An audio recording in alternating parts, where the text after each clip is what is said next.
Bueno, saludos a todos. Nos encontramos aquí en el Parque Luis Muñoz Rivera, donde está en estas condiciones en estos momentos, pero nosotros estamos haciendo algo aquí positivo. Estamos aquí sembrando un arbolito.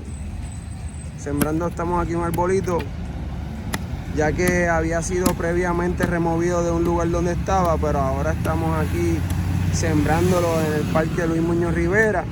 Una iniciativa de Somos Pueblo PR junto con Siembra Ceiba, una iniciativa que también fomenta lo que es la siembra de ceiba y la información y la educación en cuanto a las ceibas. Y nos encontramos aquí en el Parque Luis Muñoz Rivera con nuestro amigo Stephen, que está haciéndonos una donación de hacer el boquete para sembrar el flamboyán. Él está aquí de visita y vamos a sembrar vida y a compartir. Vamos a sembrar un arbolito, ¿qué te parece? ¿Está bien? Buena idea. Qué bueno. Pueden seguirnos a través de Somos Pueblo PR. Sí, Somos Pueblo PR. Somos Pueblo PR y tenemos un espacio que se fomenta educación y cultura. Yo le llamo una iglesia patriótica. Perfecto. Ahí estamos en Puerta de Tierra. Lo pueden seguir también, amigos. Somos Pueblo PR. Se cuida. Y estamos aquí con nuestro amigo La Mezcla. Un nuevo local aquí en la esquina del Parque Luis Muñoz Rivera. Mira, ¿hasta qué hora tú estás? Hoy hasta las 4 o 5, pero normalmente. Normalmente miércoles y jueves hasta las 4 o 5, viernes, sábado y domingo de 6 de la mañana a 6 de la tarde. Ok. Todos los días desde las 6 de la mañana. Qué bien, aquí en la esquina del Escambrón. En la esquina del Escambrón, y dándole duro al café. Qué bien. Vamos a ver si se siguen levantando, ¿verdad? Otros comerciantes y poco a poco se va llenando esto. Y en vez de que esté solo al día de hoy, que haya muchas familias. Hay espacio, espacio para todo el Y mundo. sembrar vida. Es de nosotros. Sembrarla aquí con nuestro amigo.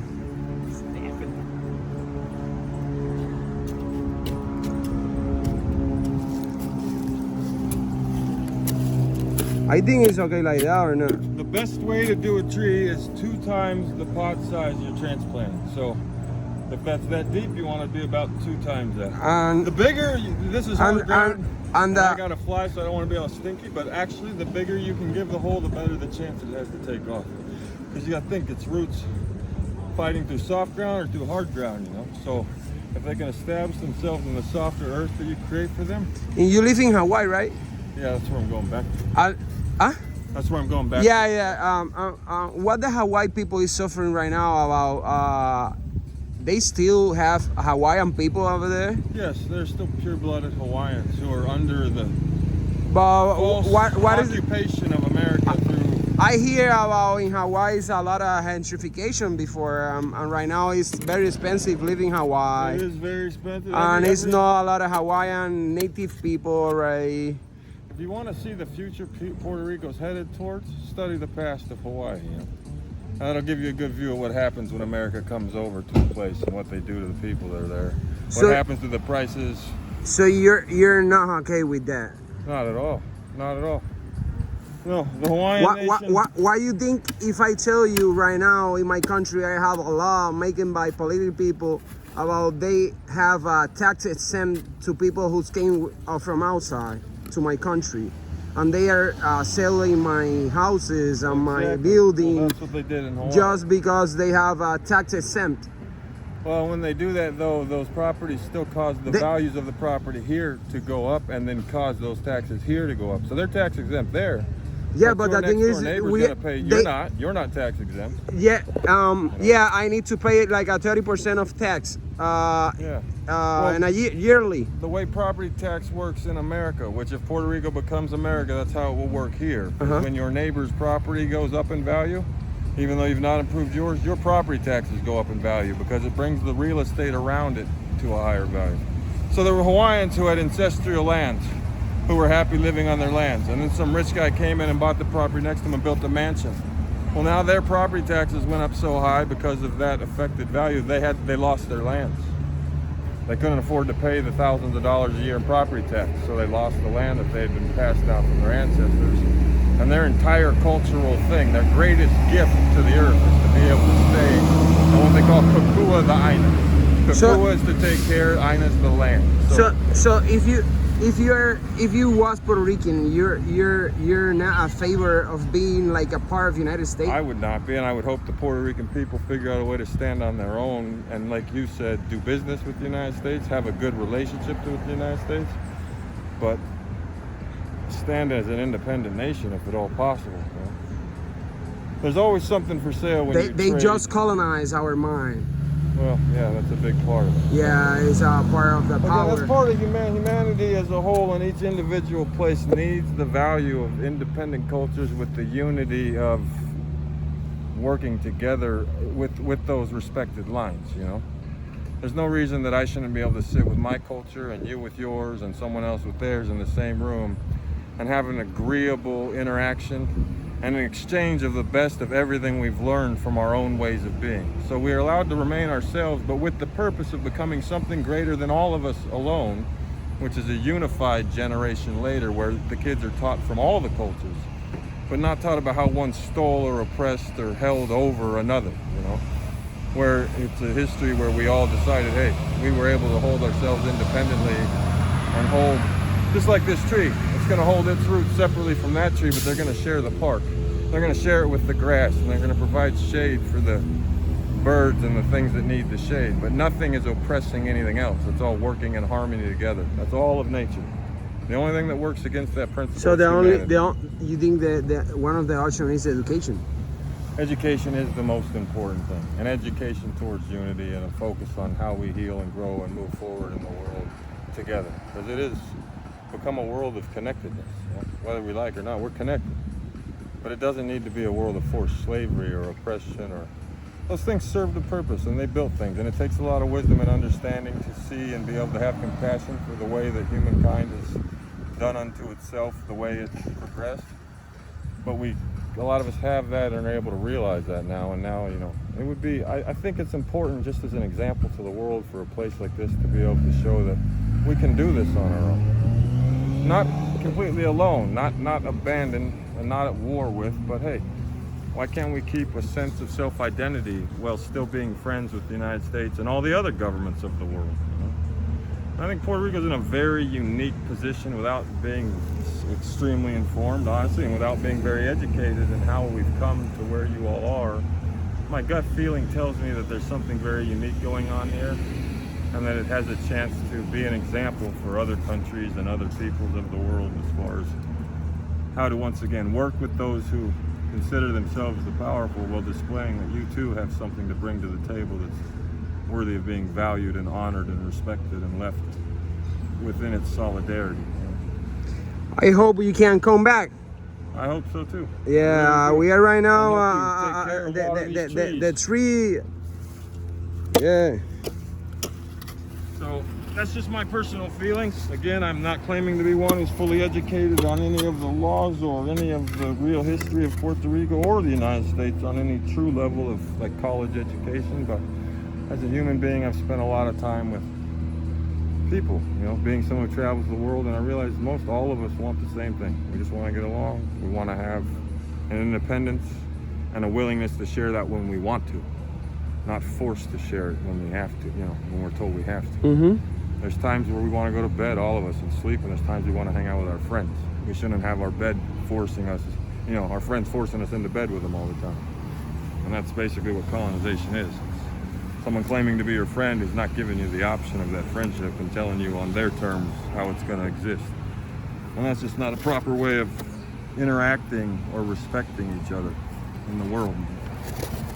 So yes, the United States has things to offer, but if it truly is your friend, it will offer them without forcing their need to own you, in order for you to receive them. You know, if they really want to develop a relationship with Puerto Rico, they can still offer the money they offer. They can still offer assistance and help from their abundance. If they are good people, why they don't remove the block from Cuba? Exactly. There's, again, there's. If they are very good people. Everyone's aware that in humanity, within all of us, exists the potential for corruption and greed. That's every human being alive. We all fight that.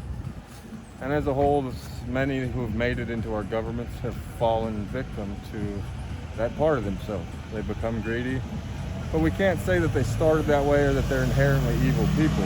A lot of them get into the system with the intent to change it and to see it grow, and they're caught up in it in a way that a lot of us get caught up in things, and they start participating unwillingly at first, and then maybe willingly later. But maybe we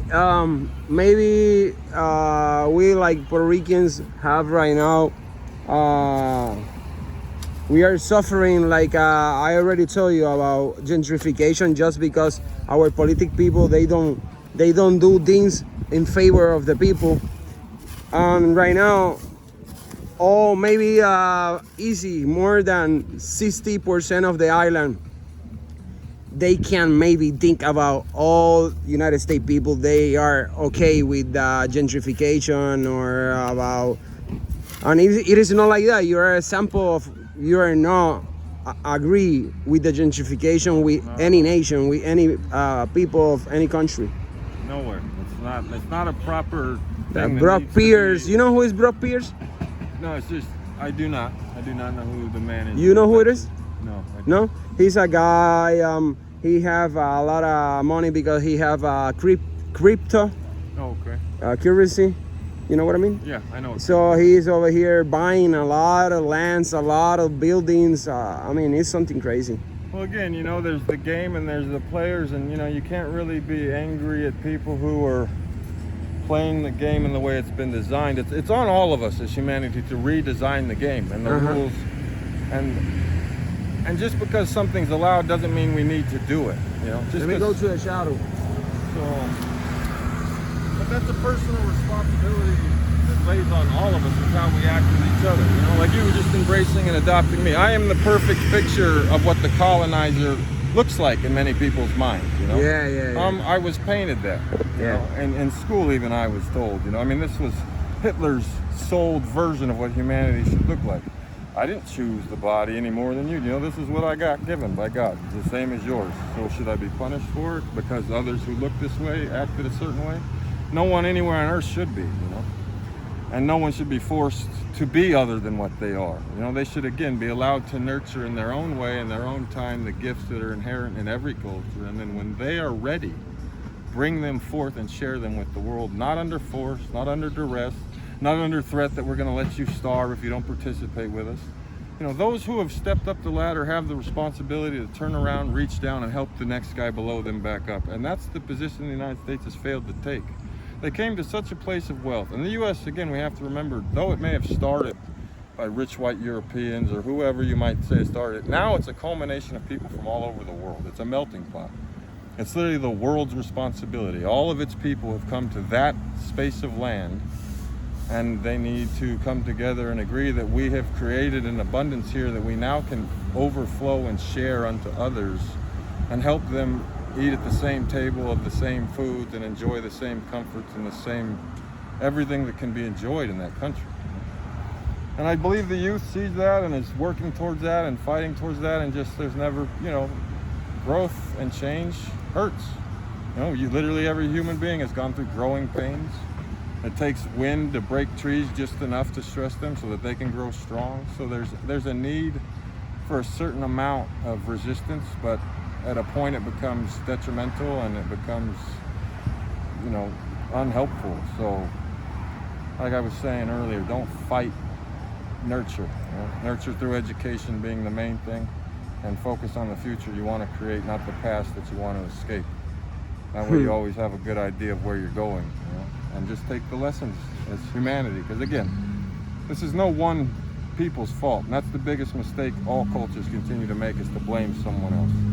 We all added to the pot of technology. We all added to the pot of humanity and the ability for someone to be able to take from all of that and use it against all of us. But in the end, the responsibility falls on everybody. You know? So we need to own it that way. And what is the message you can set to people from United States, even Puerto Ricans or United States, or it's more like what you can tell about Puerto Rico? You introduced me as a world citizen. This was your first time on here? This is my first time in Puerto And Rico. It's a beautiful place. I was called here. I had friends who had visited. The people here are amazing and warm-hearted, and much like the Hawaiians, they're kind of shy to open up at first to outsiders because they have a traumatic past.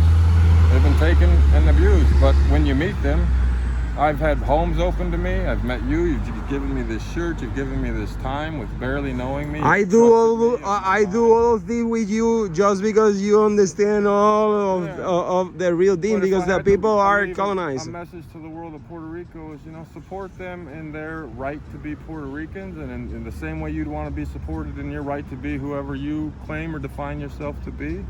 And come here and visit with respect and with honor, and not with the intent to, oppress or expect. Come with an open heart and a willingness to learn, and you will anywhere you go on earth. That's how one should travel, period. Anywhere they go. And you came here and you planted a tree in Puerto Rico. I planted a tree here. I was given that great opportunity. I rode a bike over more than half of the island, and I saw all different means of living. For how long you was here? About 2 months I've been here now. Okay. And I've traveled to Ponce and Abenito and Calle and Caguas and Fajardo and Laquillo and many, many places to get a good feel of that it's not all rich old San Juan that many tourists is the only thing they see. As beautiful as it is, the mountains offer an entirely different beauty that I haven't witnessed anywhere else. The rolling hills and the lush greenness and just the people and the hearts of the country up there. It's definitely worth expanding if you're going to visit here out into the other areas of Puerto Rico, and don't listen to the hype or the fear. I mean, there's violence and stuff everywhere on earth, in any city, in any country. These people have been more than welcoming. I slept on the streets for that entire 2 months. I haven't spent a single night in a hotel. Never once was I assaulted.